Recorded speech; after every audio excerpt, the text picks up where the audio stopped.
Today's episode is brought to you by AOS Kitchens, the South's leading outdoor kitchen design and installation specialists.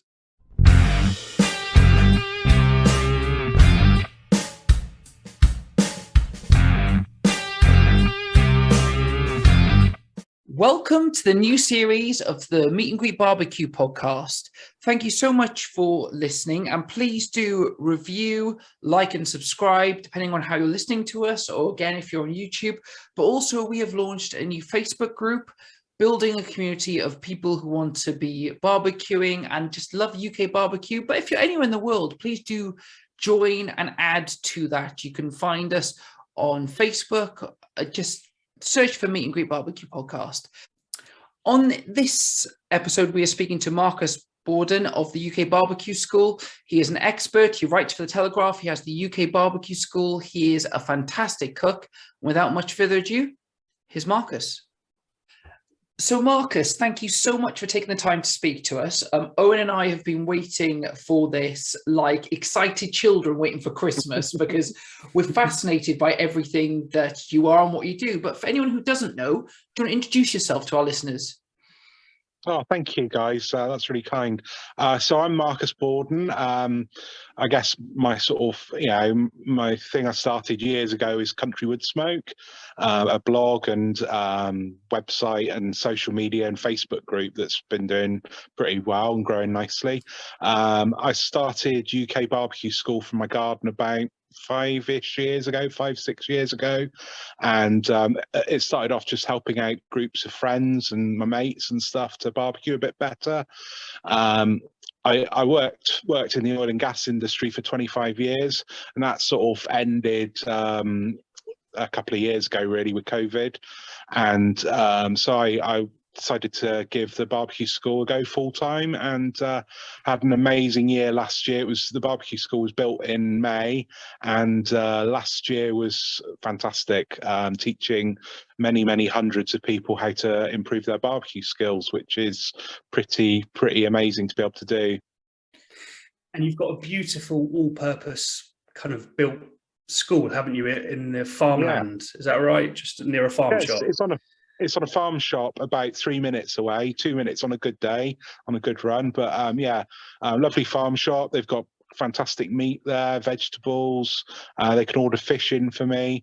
There's animals running around. There's pigs and goats and sheep in the fields just around me, and ducks on the pond in front of the barbecue school. And they built the most beautiful barbecue school for me. So I'm very lucky. It is gorgeous. Great. It's absolutely gorgeous.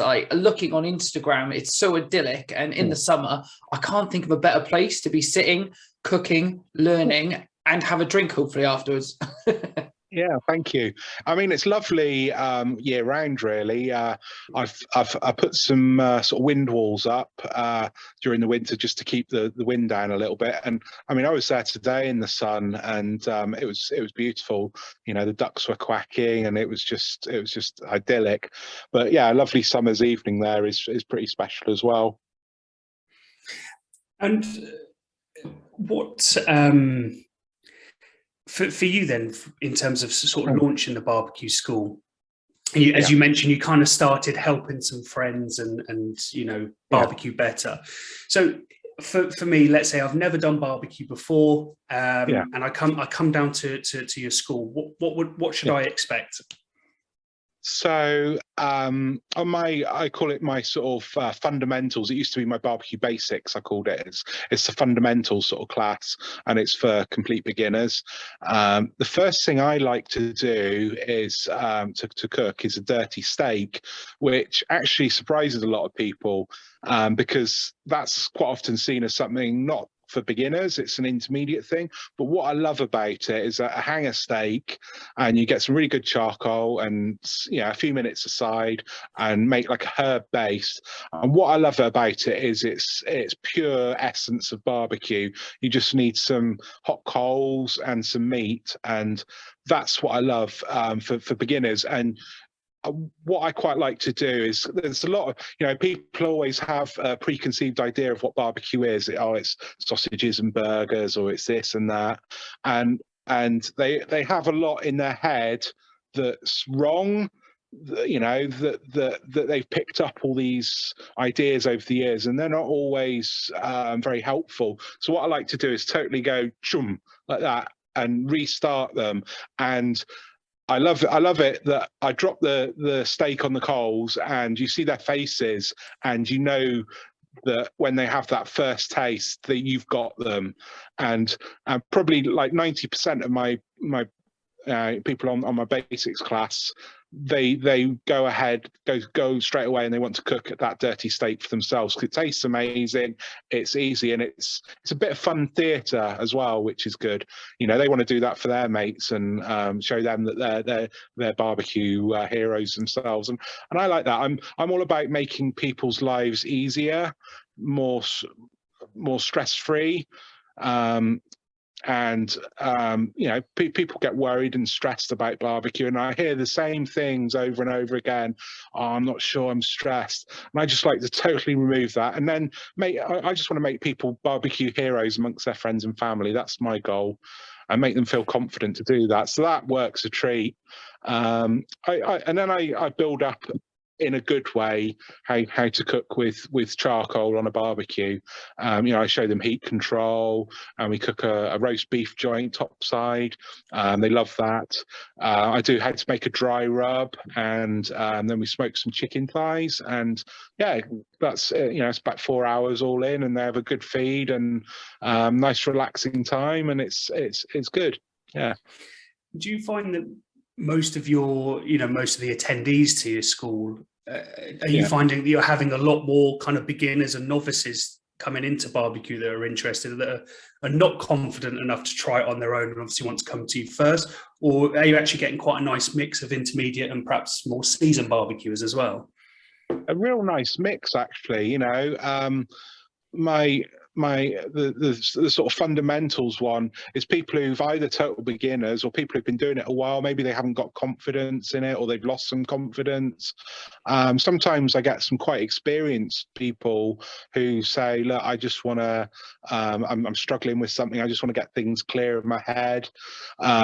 And I do an intermediate course that's for people who've been around a bit more, and that helps. And I do a live fire class, which is only cooking with wood, not charcoal, and that gets more experienced people in again. So I like to give something for everyone. If we're all learning, there's always something new to learn for everyone, and it's being open to that and enjoying, and yeah, having a good laugh as well. That's important.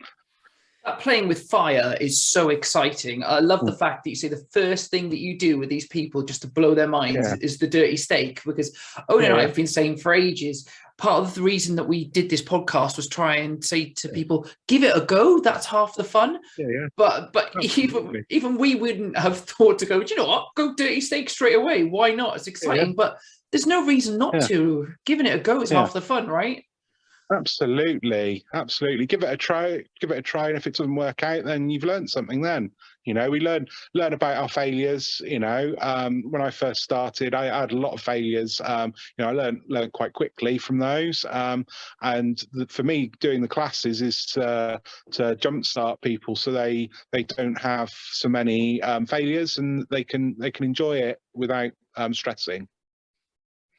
So where do you get the inspiration for kind of all your cooks that you want to obviously impart on to people to learn? So for my classes is stuff I've been doing for a long time. I've been doing a lot of demos over the years, shows and things. I picked up a sort of repertoire for that. Dirty steaks was always on that. I love it that you've got people, you do that and, in front of a crowd, and you've got people and then they taste it. And so that was always, I've been doing that for sort of 10 years, really, dirty steaks. And it just wows people. And people come to it and they go, well, isn't it going to taste gritty or ashy or burnt or something? And, I've had some quite negative stuff put in my direction about that. People saying, oh, it's going to be gritty and nasty and horrible. And I love it that they taste it and You know, if it's done right, you know, I've seen a lot of people not doing it right.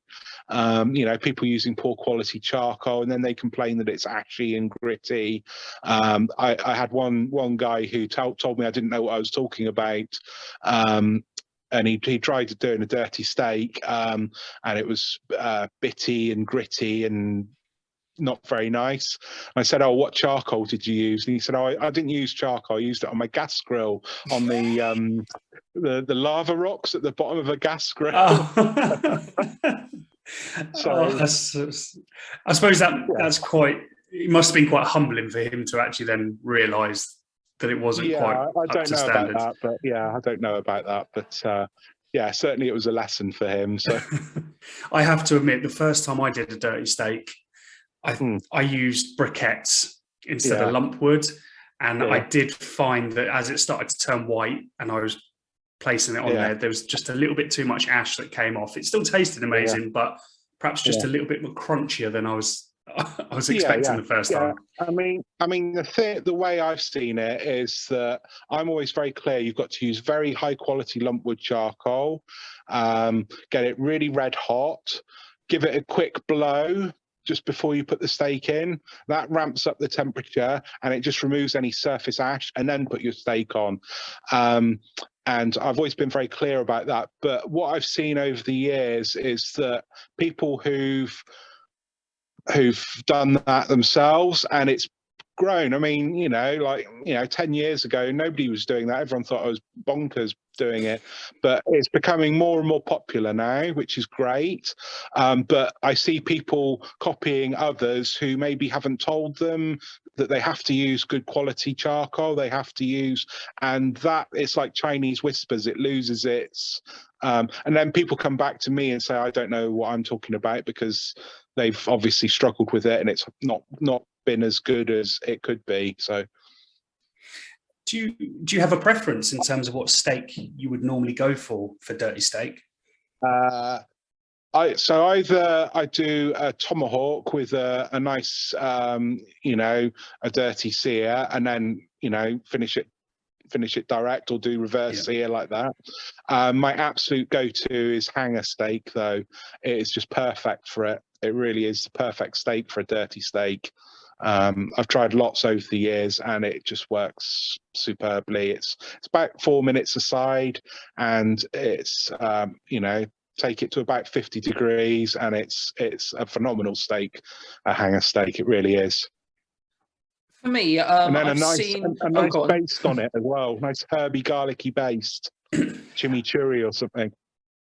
For me, the most exciting thing that I've seen, I've been lucky enough to see you do 2 different demonstrations. You did the Sizzle Fest and also the Smoke and Fire.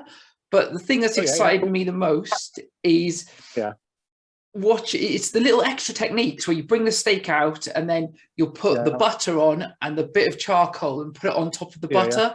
That drama is beautiful. Bone marrow. It's, oh my God, I'd love to do that in front of people. Again, it's a confidence thing, but it's not something I've seen anyone else do or talk about, but it looks phenomenal. The smells you get from it are incredible. Yeah, so I tend to do it with bone marrow on a steak. I'm a great believer in trying to keep the same fats to the to the meat. So so there's nothing wrong with using butter on it. It's quite nice, but I've come away from that because it changes the steak. And if you have a beautiful rare breed grass fed steak and you put butter on it, then you get a butteriness to it. So what I found is by using bone marrow or some beef dripping or something, but bone marrow is the best, and then melting that maybe with some herbs and garlic with the charcoal on top, it just really intensifies the flavour, and it is fantastic. It really is so good. And what plan? I'm cutting quite to it straight away, really. But what kind of plans have you got for the barbecue school then for 2022? Is there anything new and exciting? Any different courses? So I did my first live fire class last year. There'll be more of those to come. Sue Stoneman, good friend of mine, is doing more baking classes. She is an absolute legend, and a real star. We had a lovely lady called Neela, who is amazing. So she's relatively new to the fire cooking, but she cooks the most amazing Indian food on the barbecue, and she's really good. We're looking busy already. We're pretty much booked up until the summer already, which is phenomenal. So many people during we were quite taken aback. So many people wanting to buy presents for their loved ones.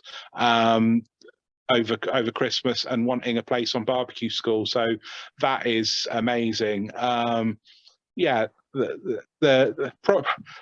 always got these big plans to do like a fish one. I mean, last year I just didn't have time. I had so many people wanting to do that basic and intermediate class. It was hard to fit in extra stuff, but it's good for me to do extra. I did a Christmas class, which I've done Christmas demos and classes in other places, but it was really nice to do one on my home turf. So I'd like to do a seafood class. I'd also just like to do something else, maybe just some damn delicious, sexy food, like, I think just something a bit for me as well. I'd also quite like the idea of doing a whole weekend class as well, but I try and keep it to one class a weekend. It's hard with young family if you're away at the weekend. I give everything to my classes. I really, I'm shattered at the end of a class, and to do two, I've done 3 on the trot before. I actually did one where I did 4 days in a row at the early part of last year, and I was exhausted after the end of it, because I really do give everything. And it's a full day.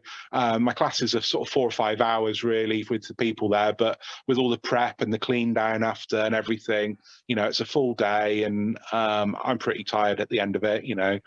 I'm getting towards 50 now, so I'm not a spring chicken anymore. So it's a long day, and I really do give everything to my classes. So I suppose that must be so important, though. Obviously, being so immersed in it with your students, that kind of really gives that experience that they hope they're paying for and wanting to achieve at the end of it. It is people really deserve that. They've had a rough couple of years, and people, they want a really lovely experience. They want to learn how to barbecue. They just want a nice time, and I'm one of these people. And I love that I can host that and give that and share that experience with them.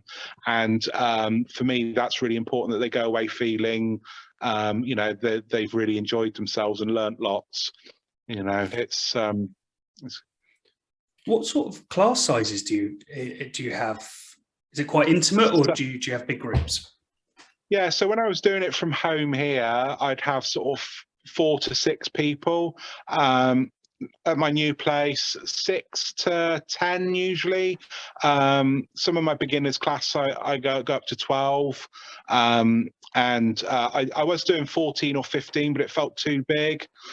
So 10 to 12 for my beginners, and the intermediate ones a bit more involved. So usually about 8 for that, and the live fire about 8 as well. So what really excited me is it's the Christmas one.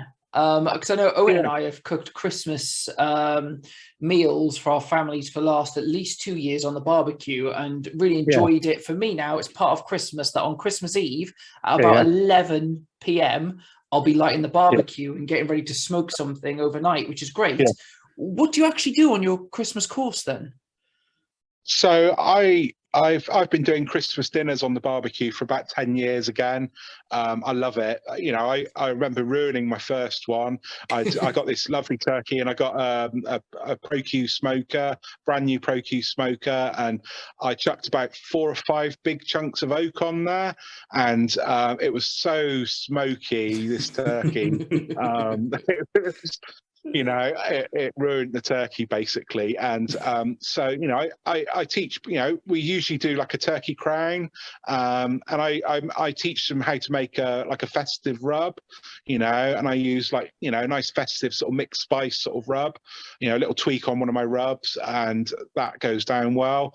I did a ham, and I glaze it with mulling syrup, which is you pop into wine and warm it up, and it makes wine mulled wine. But this mulling syrup has got a stick of cinnamon in and all the flavours of Christmas, really. So we do that. I did sprouts, you know, in cream and with walnuts, which, you know, I do those on the fire pit. My festive fatty always goes down well as well, you know, stuffed with cranberries and blue cheese and chestnuts and things like that, sausage meat and wrapped in bacon. That goes down well. So tasty. Yeah. Yeah, and this year we had a new one. We had the bacon wrap mince pies, which went down an absolute storm. I don't know if you've seen them on my socials, but I did like a wrap on around a mince pie, and then you know, smoked it and then glazed it with maple syrup. Those were really an eye opener. And I did a bacon wrapped Christmas pudding as well. Cool. Yeah, I saw that because I remember seeing that and thinking, I've not seen anyone do anything like that before. What inspired you to start wrapping Christmas pudding in bacon, apart from the fact that bacon goes with everything, obviously? Yeah, exactly. I mean, I did the mince pies, and that was one, you know, there was the whole Oreo thing, and I'm not big on cakes and biscuits really, and at that point I clocked it, and I thought, right, I'm going to do that with mince pies when it comes to Christmas. I've not seen anyone do it, and I tried it out a couple of times, did a video of it, yeah, I thought, is it me? Do I just like anything because it's wrapped in bacon? But actually, everyone who was trying it and the guys on the class loved it, yeah, it was really good. The Christmas pudding, I'd say, was interesting. It doesn't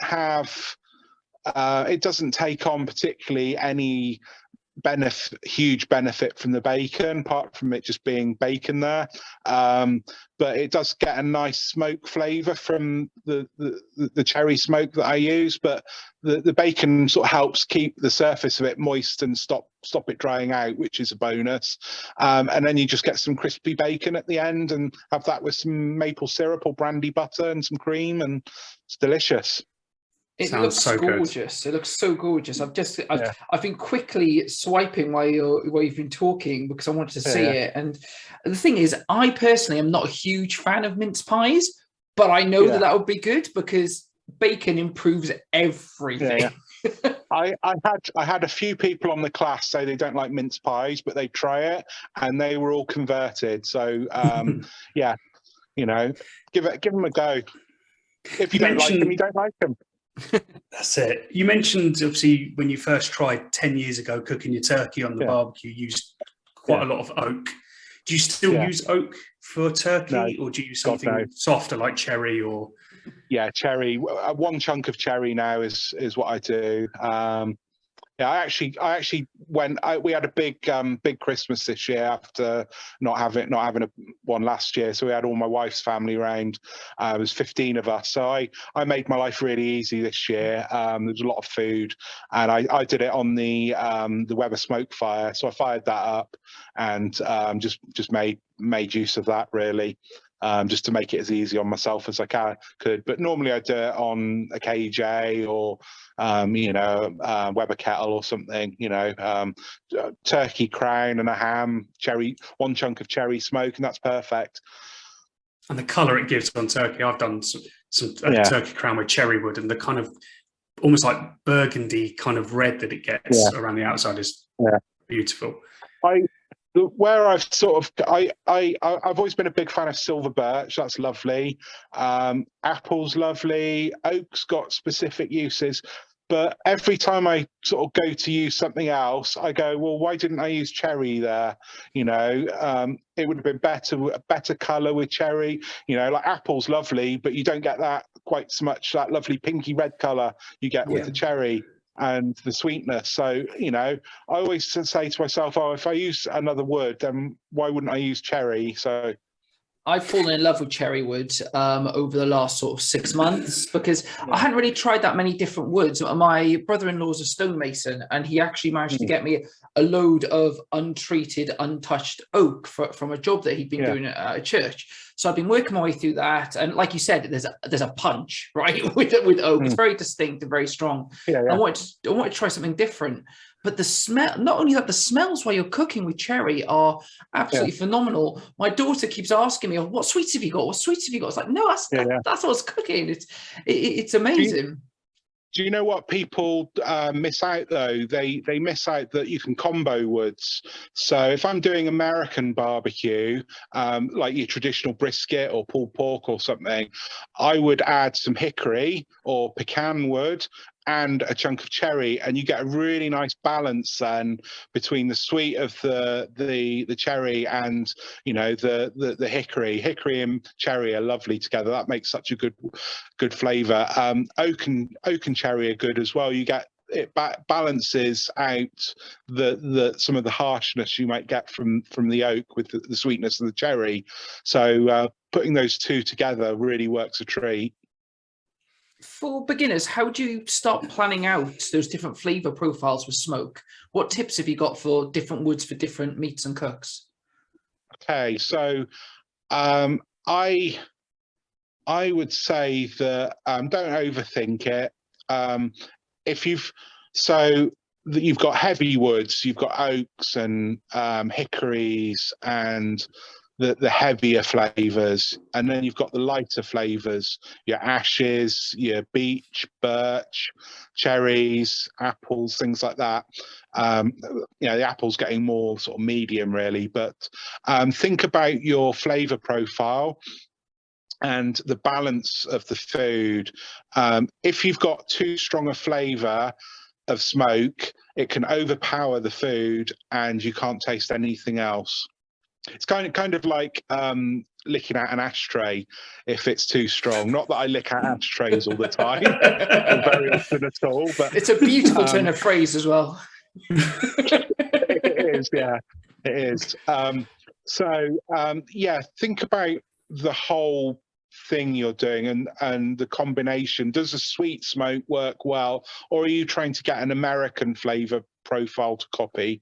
If you're doing a brisket American style, then you'd want some oak in there or some hickory and cherry, to balance it a little bit. You'd want that punchier flavor. If you're doing something lighter, maybe some lamb, then you want to go to the lighter end of that. The birch is lovely with that ash and a chunk of cherry, but just very gentle with lamb. So really think about what you're trying to achieve. And don't just load up loads of wood. Less smoke is better always than more smoke. Yeah, I think that's some really, really good advice. I'm interested to know at the school, Marcus, what kind of setup have you got in terms of equipment? I think you've already mentioned a Weber, and I saw a couple of YouTube videos where I think you had a Summit there. I've got about 1 million barbecues there. So I've got Summit, I've got a KJ, I've got I think Weber 57. So I've got about four or five Weber 57s there. I think they're really important for people to learn on because they're quite accessible. I've got ProQ bullet smokers. I've got my Hellraiser that I love. I've got Somerset Grills Glastonbury Asado, nice big Asado grill for my live fire. I've got a little Della Vita wood-fired oven there, just for doing breads and pizzas and flatbreads and stuff. What else have I got? I've got a couple of, quite a few fire pits, Cadis and Fuegos, the Argentinian style fire pits, and a few others. I've got Thuros grills for doing dirty steaks. I've got a couple of pellet grills that do my heavy lifting, like if I'm doing breads or what would I do on there? I do the pork belly burnt ends on there. I've got a few odds and sods. I've got some I've got Borniak smoker. I've got a like electric style smoker. I've got a little Bradley smoker, big monolith. I've got what else have I got? I've got a lovely tandoor as well there that I've been playing with recently, cooking up some tandoori. So yeah, I've got a fair few grills there. You weren't lying when you said about 1 billion. If you've been looking or thinking about an outdoor kitchen, then look no further than AOS Outdoor Kitchens. They are the South's leading outdoor kitchen design and installation specialists. Their extensive showroom is based just outside Bournemouth on the Dorset-Hampshire border, and as well as numerous in-store displays, also features a live outdoor kitchen where they cook every week on Kamado grills, pizza ovens, and all filmed and shown on YouTube. They offer a wealth of knowledge on how to transform your patio into the most incredible outdoor dining area with styles and options to suit every budget, and you can guarantee they will be able to create something perfectly suited to you and your home. They stock and supply everything that you're going to need for outdoor cooking, including barbecues, Kamado ovens, pizza ovens, outdoor fridges, and every accessory that you would need to become the ultimate outdoor chef. So if you want to make yourself the envy of your friends and neighbours, get in touch with them today to arrange a consultation and take the first step in transforming your back garden into the most incredible entertainment space. Visit aoskitchens.co.uk. And I also wanted to ask as well, obviously you're a published author, you've got a couple of cookbooks. Yeah. I've got one of them myself. I'm actually cooking your Chilli Brownies. Oh, yeah. Oh, cool. I've got some friends coming up tomorrow, so I'm quite looking forward to that. And you mentioned about Sue. We actually spoke to Sue earlier this week, and she's been being a guest on the podcast, and we were talking about baking. And I'm super excited to try it, Marcus. So, cool. You got some ancho chilies, have you? I'm going to get some tomorrow. That was a no. Cool. Not yet. Not yet. They're really good because they're quite fruity and sweet. So they just work really well with it. I was going to say, because I suppose a normal red chili probably doesn't give the same effect, right?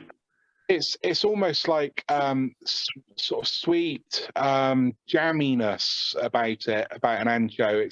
It's quite sort of plummy, sort of, it's really delicious when they're dry, and you rehydrate them and they go quite fruity. They're lovely, not too hot.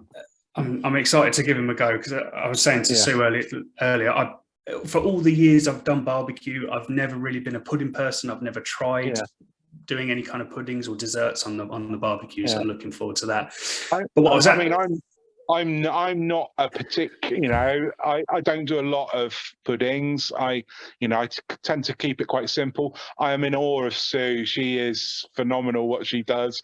I always try and when she does a class, I always try and hang around towards the end just to have a few little tasters. She does the most amazing pavlovas and cakes, and she's phenomenal. I'm so excited that you said that, because when we were talking to Sue, she talked about the pavlova on the barbecue, and as she left, obviously people won't have heard this bit, or they won't when they listen to the podcast episode. She left, and Owen and I just said to each other, I don't think a pavlova on the barbecue is that easy. Like, but the way that, not only how she talks about it with real passion, but the ease that she explains it all, just in awe. But it just shows people you can do anything with a barbecue. It's having a go, right? Exactly. And she, she's a great cook. She cooks phenomenal food on the barbecue, not just cakes. And I sort of sorry, my dog's going. That's all right. I sort of discovered her. I got to meet her at Devon County Show, and she was doing a demo there for Wood Fired Oven Company, and I just thought she's brilliant. We just became really good friends, and I've tried to encourage her because I see a real talent there. I'm always on the lookout for people who I see who I think have got some real talent. There's some really talented people in the barbecue community, and I try to do my best to support that and to help them grow and to put opportunities their way. And I love to do that. There's some really special people out there, and it's helping them find their voice a little bit. And that's how the community grows, I suppose, because then they can find their voice. They can also then do the same. They'll find people, nurture them, and then bring them up. And all of a sudden, we've got a really strong UK scene. Exactly. That's it. You've nailed it there. So I kind of went off on a tangent talking about brownies, but I was actually going to ask you, you've got your 2 cookbooks. Is there a third in the pipeline? Is that, can you say, or? Might be, yeah, potentially, yeah. I've been trying to find, it's not an easy thing to pull together an idea for a book. The first 2, Food and Fire was pretty much my sort of, everything book, an introduction to me and my food, and a lot of what I believe is good food. Skewered, I just saw a real opportunity that there weren't any barbecue books really in the UK on skewered cooking, and I saw a big gap there.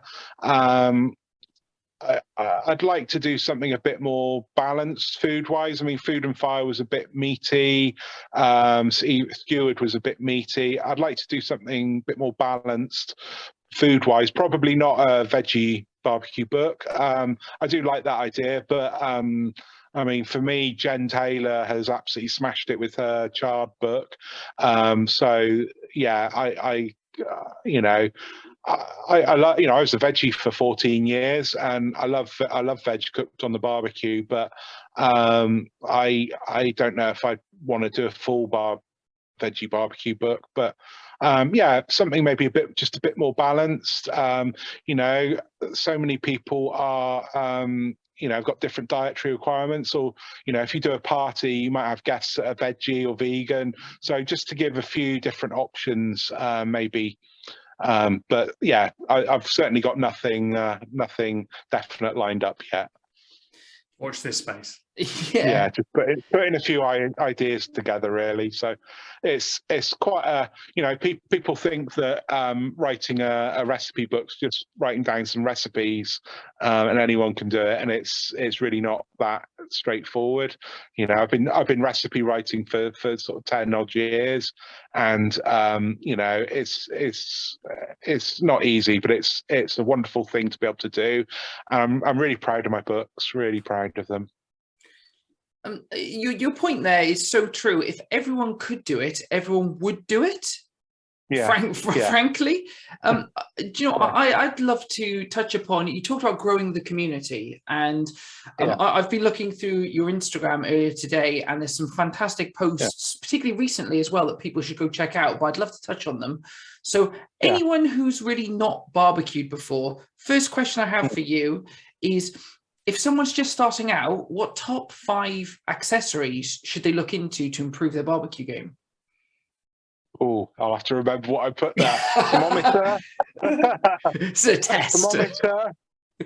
Yeah, thermometer definitely, for confidence, and accuracy, I think is really important. A good set of tongs, is really important. A good knife, really important. I can't remember what else I put. I know my last ones always have a beer, a nice cold beer. I quite like some butcher's paper or some trays to lay stuff out on. I'm quite into like a big, you want to go for a big platter really. So you need something to lay it out on. I've got some sort of butcher's trays, and I'll put those down with a bit of butcher's paper on, and really present it nicely. A nice platter of food, You got all 5 there, so well done. Do you know, like Owen and I, we're not experts at all. I mean, we've talked about this before on the podcast, so I'd argue Owen's been cooking on barbecues longer than I have, but my father used to do a barbecue for us every Saturday from probably mid-spring right the way through until it got too cold for him to physically be out there. And brought up in Wales, we used to have a lot of fish. We had a river in the back garden that other people would like catch stuff with and everything. So I have a bit of a different experience than physically cooking myself, but cooking to temperature rather than time on barbecue is the biggest tip that we give people who are listening to this podcast. What is the biggest tip that you would give people who've never barbecued before?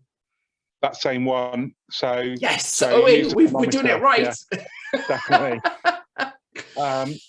You know, there's the obvious ones as well. About use a lid, setting your coals up, 2-zone cooking or different zones. My one thing I find that really helps a lot of people is what I call my car analogy, and like people struggle with temperature control on something like a Weber kettle or, a barbecue with a lid. And temperature control is something people, they fiddle with the vents. They don't really know what they're doing. They just fiddle with the vents. And my car analogy, basically I say, think of your barbecue as a car. And I say, they're all different colors, different shapes, different sizes. They'll all get you from A to B. Some will be more comfortable and easier. Some you'll have to be a bit more involved, and others are racing cars, others are family big spaces, and it really works. And like controlling a car, you control your barbecue. And I say the vent on the top is your brake. You start shutting that down, and that will act as a brake on your coals. Your air inlet at the bottom, whatever that is, the more you have that open, the hotter it gets. So that's like your accelerator pedal. So you've got a brake and an accelerator pedal. Now, I choose mostly to drive my car on the accelerator pedal, only using the brakes to make major adjustments, I'll do all my fine control on my accelerator pedal, on the air getting in. And that really helps a lot of people. That so many people come back to me and say, you nailed that. You've helped me. I've struggled with this for years. You've helped me. So that is a really good one, I think. I learned that from you. That's how I look at a barbecue, and particularly when I got my monolith, looking up into it and reading what you were talking about. It's the car analogy altogether. That, and the other rules that I live by, which Owen laughs at, is look-in's not cooking. And, and the other one is classic. And the other one is chicken 75, stay alive. Those are my rules. That's what I teach my kids. So my kids have all had barbecue since they were little, and I mean nobody remembers 74 for chicken. So I've always taught them 75, stay alive, and I do that on my class as well. So yeah, they're all solid ones. Yeah. That's how much of a fan that we both are of what you're doing. Thank you. That's the barbecue. I'm just picturing myself when I go out there and light the barbecue tomorrow, that every time I open the vent, it'll be like sort of that, and like millimeters make a difference, right? That's the other thing that I've learned from cooking with the monolith is, like, people just think open, close, but literally millimeters make a huge difference when using the top and bottom vents. Absolutely. And it's not having too much coal as well. I use a couple of handfuls of coal, and that'll last 4 or 5 hours, 180, for cooking. So, people use too much charcoal, and you don't need to use too much. So, yeah. I know you've given a lot of advice, Marcus, which is absolutely gold, and I think people are going to really take a lot, listening to this. Yeah. But one of the things we celebrate on this podcast is barbecue fails, and we'd love to hear some of the barbecue fails that you've had over your time. So probably the turkey. That was a big lesson early on. Over smoking it. Usually, if I have a failure, and I still burn stuff. I still have failures. you know, and I try and be open about them when I can. You know, sometimes if you're promoting a brand and you have a failure, you probably have to be a bit more careful. I mean, usually if something goes wrong, it's because I get drawn away by family matters, important stuff, and I'll have a steak on, I'll get dragged away, and then it's overcooked or something, so usually it's something else.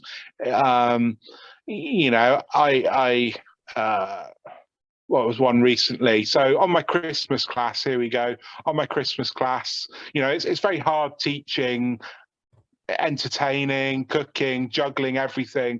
What did I do? I did some nuts, some smoked nuts, and I put some maple syrup. I put some spice on them and some maple syrup, and probably about half of them were over caramelized, let's say, because when my the guests started arriving, you're tending to them, looking after them, making them a drink and stuff, and you take your eye off the ball. So the nuts closer to the fire were a little bit charred, let's say.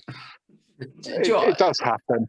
We talk about barbecue fails all the time, and it's how people learn, and hearing that someone like yourself still have these fails has to be inspirational to the people who are learning and just enjoying the barbecuing, which is the key point. So one that I haven't talked about is I put the post on Instagram. I was experimenting with steaks, and I was using maple syrup, and I did 2 different steaks. One, I thought I'd put the maple syrup on beforehand, and one I thought I'd put the maple syrup on after while it was resting, just as a test. So the resting steak with the maple syrup, I really enjoyed. It was a little bit different. The one I put maple syrup on beforehand, I mean, that stuff more than caramelizes quickly when you're playing with flame. So this thing, it tasted nice and it was very different, but blackened steak that's red in the middle is never an exciting experience for anyone else other than you if you're experimenting. But playing with flavors is something that I very much enjoy on barbecue. And again, like, I can't remember who it was we were talking to on this podcast, but someone said to me, try maple syrup on beef and it'll blow your mind. It's something very different. What sort of flavors do you experiment with that have really shocked you? Well, things like mince pies and bacon was a surprise. So some of my favorite pork rubs for ribs, for example, are actually beef rubs. Oh yeah. I really like something a bit more savory with my pork, but then I'll balance it out with something maybe a bit sweeter with a bit of maple syrup glaze over the top, just to balance it out. I find a lot of rubs for pork, for example, quite often too sweet. If you then add something sweet on top. So I like something a bit more balanced, savoury wise. So great. Talking about, I suppose, flavours, one of the things that we also like to do on the podcast is our barbecue bingo challenge, where we can hopefully set you a challenge up on the barbecue. Sure, So what I'm going to do is I'll share my screen. There's a list of ingredients or flavour profiles that we'd like you to do, and we'll basically spin the wheel, see what it lands on, and if you could cook for us, that'd be great. I like a challenge. Not only that, it gives you the opportunity to cook for yourself, which I know you said you don't get a lot of time to do. Is there anything that you're allergic to at all? No. Good, because we've had that before where we've set it up and had peanuts on there. So I went, nope, cannot do that if it comes up because I will die. So we had to change it. So that's good to hear. There's also my signature dish. What would you say your signature dish is? Probably the dirty steaks. Great. So if it lands on my signature dish, dirty steaks would be the cook. Yeah, that'd be a pleasure to have. Yeah. Okay, great. Right, I'll give it a spin and see where we get. Okay. we were talking about this earlier because we were thinking, what can we give Marcus that's a little bit different? Wow, we could not have planned that better. So for everyone listening, Marcus has just been given the challenge of doing his signature dish, which we all know is dirty steak. You can probably knock that out in one of your classes, right? Yeah, I've got a class on Monday. I'm doing no, Saturday I think it is. I've got my basic class, my beginners class. So Monday I've got an intermediate. So yeah, I'll come up with something. I'll have a think. You know, if I just do a basic dirty steak, I'll have a think. I don't know how much different things you can do with a dirty steak, if I'm honest. So it'll be interesting to see if you come up with something different. Oh, I will, how mate. It is different. I will. I will. Trust me. Great stuff. Obviously, we've asked you lots and lots of questions. Is there anything that perhaps we haven't spoken about yet or asked that you would like to kind of, I suppose, talk about and, you know, have a conversation with our readers, listeners even? I guess there's going to be some good. So people in the last couple of years who have come into barbecuing have missed out on a lot of things. You know, the Instagram stuff, the community online and stuff is really good, really fantastic. But a few years ago, there used to be some really great events. You know, like shows, festivals, barbecue events. You know, it used to be grill stock and barbecue competitions. You know, there was Smoke and Fire last year. There's been Black Deer. There's been what else? Sizzle Fest last year there was. So what I'd say, so barbecue is a really sociable thing. So those who are new to it have missed out on that. Take advantage of that. It is wonderful. These events, support them. You know, they're going to be getting going again. Support all these events. Go to them. Meet people. You know, chat. Barbecuers are so friendly. They want to meet people. They want to share. They want to share their love. You know, I'm doing some of the shows again this year. You know, and I'm really looking forward to that. You know, it was so nice last year to be able to get to do, you know, Sizzle Fest and Smoke and Fire, you know, just to meet people who I hadn't seen for a couple of years. So I'd say to people, just get out there and do those events this year. You know, book the time off, go and do them, make sure you do them, support them, you know, and then we can build on them for future years. You know, the scene's growing. We need to get more people involved in that. You know, have a go at demoing as well. If people feel confident, you know, get up there on stage and show people your favorite dish to cook. That's how I got started, going around garden centres and doing shows and stuff, showing what I was passionate about. You know, people love barbecue; they want to share it. So, you know, I'd say to people, get involved, go to the events, go to a few, then have a go at some of these competitions as well. They're wonderful. Take a judging course if you like. You know, get involved. Those events. You know, as amazing as the online stuff is, barbecue is a social thing, and real people, real food. Get out there and try it and have fun. Marcus, it's Owen and I have been talking about this for over a month, about how excited we were and honoured we were to talk to you. Thank you. Thank you so much for giving us your time, and there's so much to learn from you. And the UK barbecue scene, not only is it growing, it's something different that people should look at. But just that last time, let people know how they can see you, follow you, and learn from UK barbecue. So I'm Country Wood Smoke most places. I think Twitter, I'm Devon Wood Smoke, because Country Wood Smoke was too big a name, so I'm Devon Wood Smoke on there. Country Wood Smoke most places. UK BBQ School. I've got websites, countrywoodsmoke.com, UK BBQ School, ukbarbecuereview.com, where me and, do you know Artist? He's an amazing guy, really good friend, where we review stuff, you know, review kit and rubs and things. So there's that. The magazine as well is really important. Barbecue magazine. I think it's thebarbecuemag.com. That started when I was sat on an oil rig in the North Sea about 6 years ago, and I did it digitally for about 5 years. And then a guy came on my course who was a publisher, who we got chatting about the magazine. He said, "Oh, could I have a look at it?" And that's been going a couple of years now, and it's a wonderful printed. I don't know if you guys get that, but it's a cracking magazine. Owen subscribes, and I am a cheapskate and borrow. But we also work in publishing as well, so we can fully appreciate what you're doing there, and it's a phenomenal thing. People should look into it, subscribe to it, buy it, learn from it. It's amazing. Yeah, thank you. And I've got a YouTube channel as well, Country Wood Smoke, on there. That's 10,000 odd people. That's been going quite a few years. There's loads of stuff on there for beginners and more experienced people. So, I do like to help people, whatever their sort of skill level. Right. Well, once again, Marcus, thanks so much for coming onto the podcast, and pleasure, guys. And we hope to see you again, in one of the festivals that's going on this year.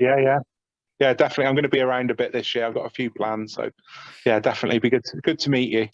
Yeah, thank you very much, Marcus. Speak to you soon. That's it for another episode of the Meet and Greet Barbecue podcast. It was an absolute pleasure to have Marcus on, and I think everyone will agree there's some solid barbecue advice. Really, really nice bloke, and has so much expertise. So don't forget to go to the Country Wood Smoke Facebook group, check out the UK BBQ School. As ever, we want to hear from you. We want to talk on the podcast about things that matter to you within barbecue. So please get in touch through all of the usual channels, through social media at Meet and Greet Barbecue Podcast, our newly launched Facebook group, Meet and Greet Barbecue Podcast.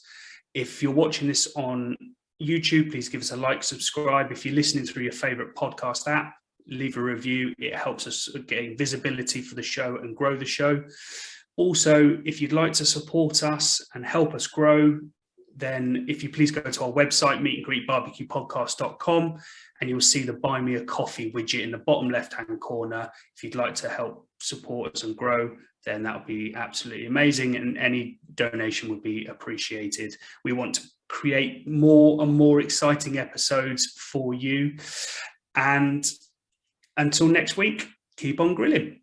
Today's episode of the Meet and Greet Barbecue podcast is brought to you by AOS Outdoor Kitchens. They are the South's leading outdoor kitchen design and installation specialists.